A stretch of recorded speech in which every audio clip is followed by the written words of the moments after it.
And on the morning of the seventh day, before he rested, God created bourbon, and he saw that it was good. Later that evening, God partied.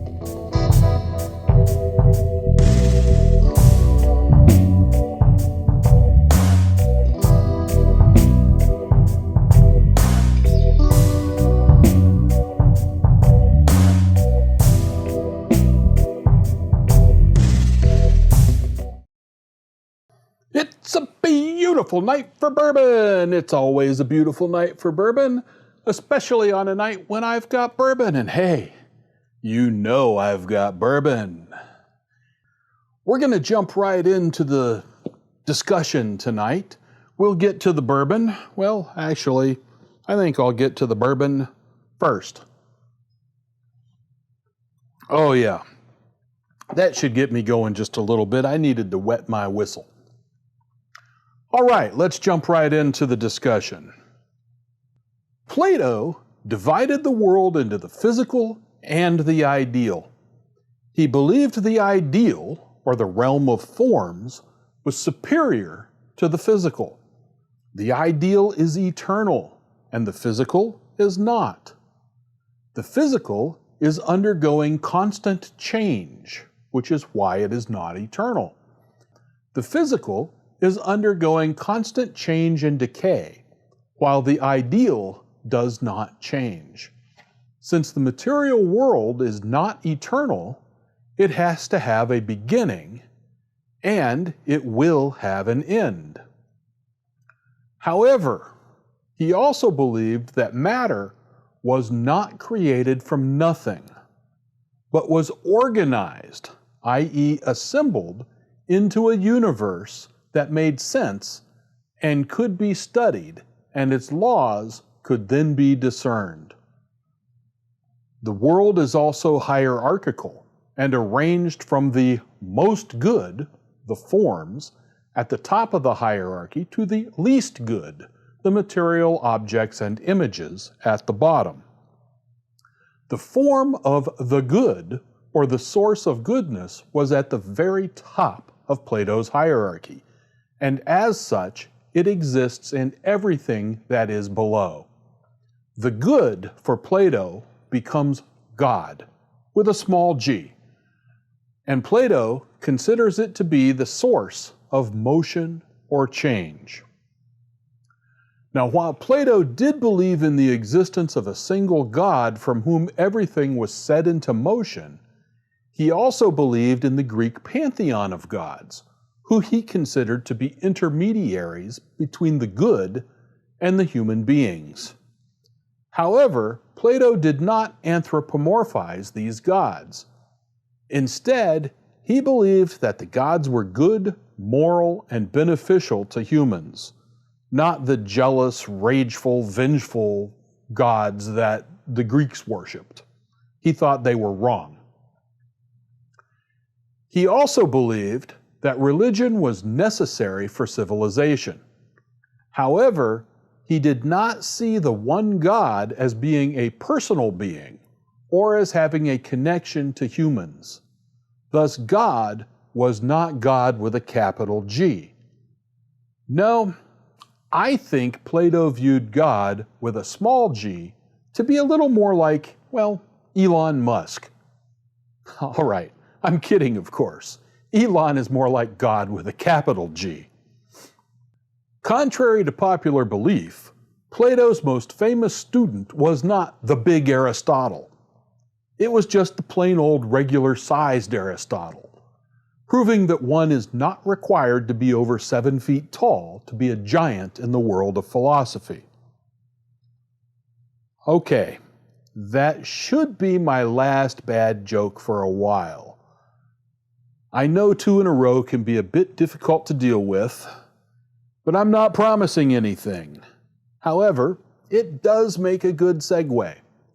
For Aristotle, Plato's idea of a self-moving first mover became an unmoved first mover.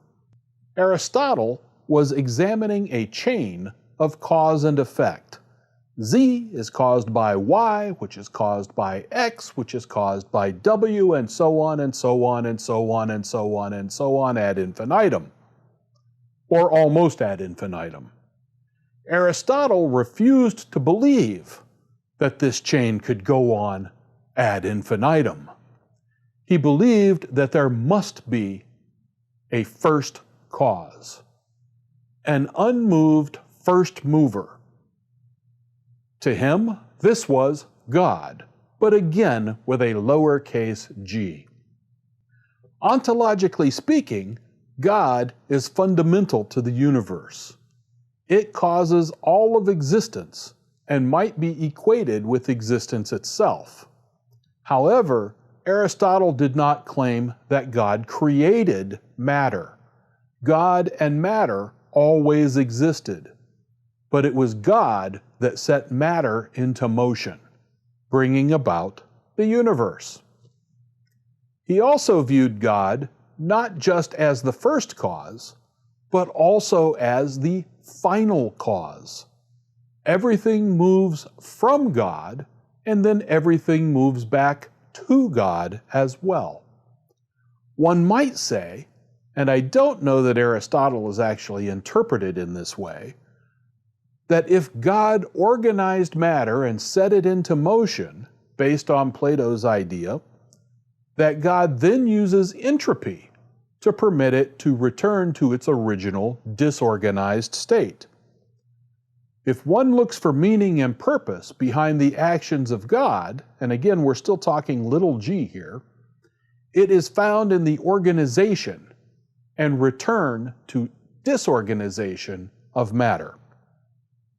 But back to Aristotle. God is not a being in the physical sense. God is thought, or what Aristotle called nous, i.e., pure form. God is perfect and therefore the highest being and can be equated with existence itself. So God equals existence for Aristotle. Now, while Christians incorporated many of Aristotle's ideas into their philosophy of God, this does bring about a problem.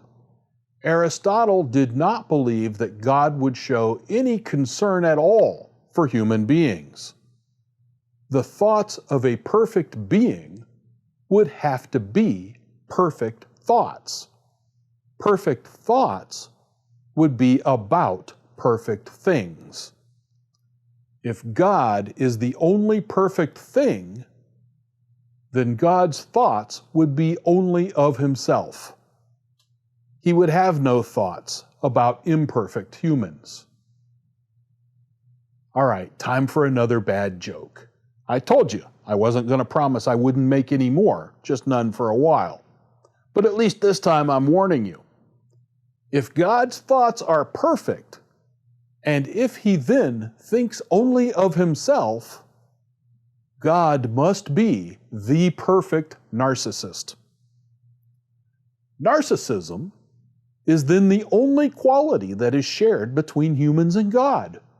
Therefore, if God made humans in his own image, then we should each be striving to be narcissists, and the most narcissistic amongst us should be held in the highest regard. Psychologists have it all wrong there. Narcissism is not a personality disorder. It is perfection. I told you, bad joke. All right, it's now time to turn towards my own idea of God. And when I contemplate God, i.e. perfection, I think of bourbon. Yes, of course I do. After all, one quality of God that was mentioned by neither Plato nor Aristotle is the ability to send you to heaven or send you to hell.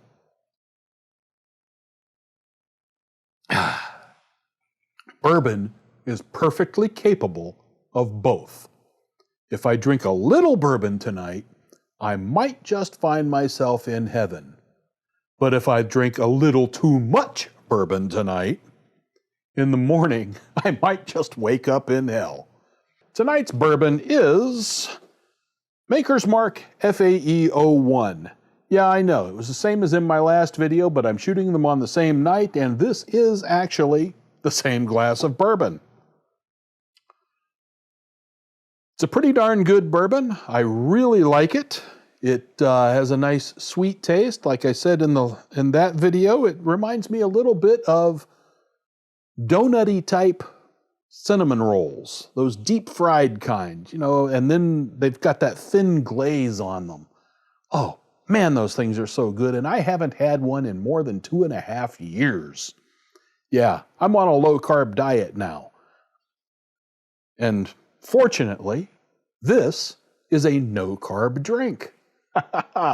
Yeah, it works out just perfect, isn't it? I told you God created bourbon, and he did it just for me.